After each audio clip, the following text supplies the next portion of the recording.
Hi guys, I'm Kasha. Welcome to the channel and welcome as always to our coffee times.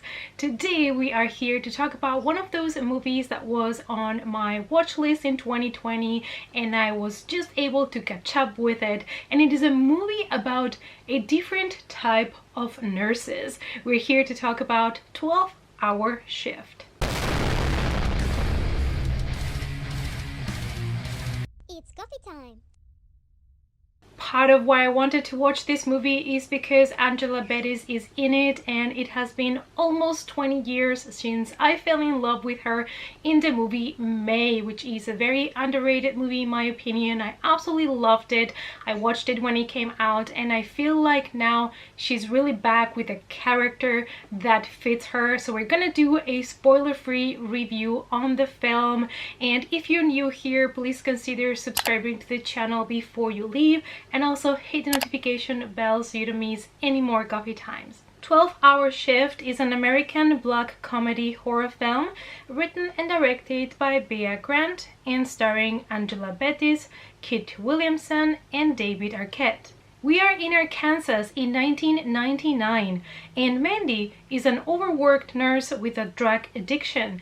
In addition to stealing patient medications, she finances her drug habit by harvesting patient organs. Desk nurse Karen is Mandy's partner in crime, and also Mandy has recently brought on her cousin Regina to transport the organs to trafficker Nicholas. All seems to be going well in this secret business in this little hospital.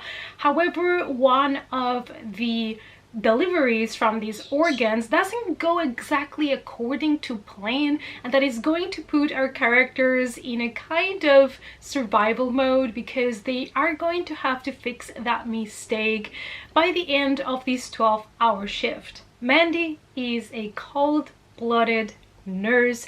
It seems like for her there is no more excitement in life apart from her addiction to drugs that she cannot control and the things that she's willing to do in order to keep getting the drugs that she's addicted to. Even though she is among patients that are at the verge of death, this does not seem to affect her at all. It almost feels like she has no feelings, no emotions, and there is something about her character. It's so dark, so twisted, and those type of characters I absolutely love in movies because it is the excitement of the unexpected. You never know what a character like that could do next because they are extremely unpredictable. Angela Bettis' strong performance was of course one of my favorite things about this film. As I mentioned before, since I saw her in May, I was really excited to see her again in a movie in a character that I thought fit her perfectly. She plays here actually an anti-hero, but you just cannot stop yourself from rooting for her, even though she is just this cold-hearted, dead inside person. Regina, on the other hand, is her cousin, and this is a character that 100% is there to create frustration on the viewer. This type of characters really trigger me. She is in this case a dumb blonde and she has no idea about anything.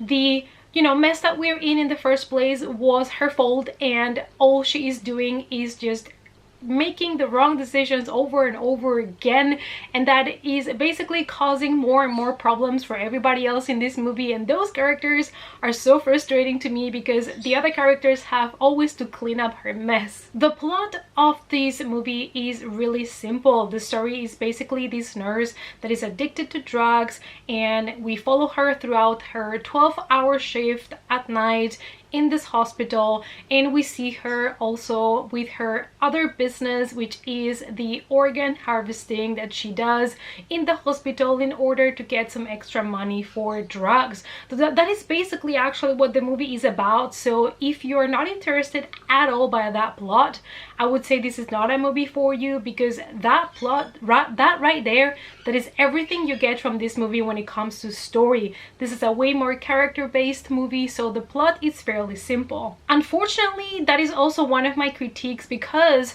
you don't get to see too much about the background of our main character. You don't really get to explore her past, maybe to understand why she's in the position that she is right now, which kind of detaches you emotionally to some of the characters.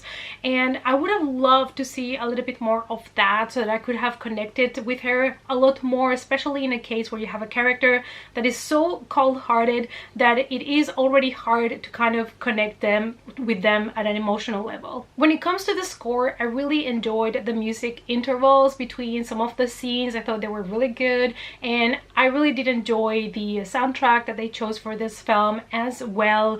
Now, this movie is definitely not going to be for everybody. This is a very slow-paced film with a very basic premise. It's just basically what I've told you about the story. That's all you're getting when it comes to the plot. There is not many twists and turns here as well, so you have to be in the mood for such a film. If you're a horror fan, I would say this is not particularly a horror movie. I would not say it is 100% horror, but you're gonna get your fair amount of gore. It is macabre, it's dark and twisted, so you're definitely gonna get enough blood. When it comes to the production value, it is on the lower side because this is in the end a low budget movie. It's kind of like more of a B movie, but it does offer you good shots, and the best part about this movie is actually the actors, the acting, the character development, and also the humor, which is really dry, but it was something that I really enjoyed. This movie can really push to be absurd, but they know where there is the limit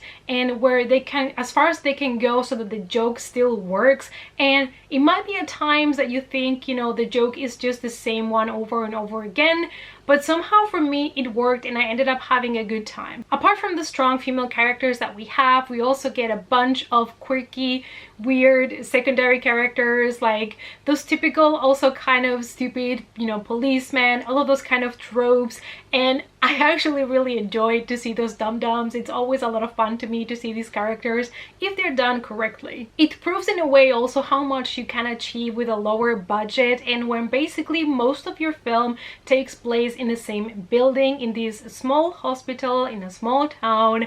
And even though the pacing at times was not the best and you kind of have to wait until the end where it really catches up and you get a lot of action and a lot of blood towards the end, I still think that it was a great comedy. I would have loved to see at the beginning of the movie kind of like a faster pacing. I just feel like the movie in general, the pacing was a little bit uneven, and it would have helped, I think, to have a more fast pacing when it comes to help with the craziness, with the absurdity of some things, because we are talking here about organ harvesting by regular nurses in our small town. So I think it would have made it even funnier if things would have sped up a little bit more towards the beginning as well.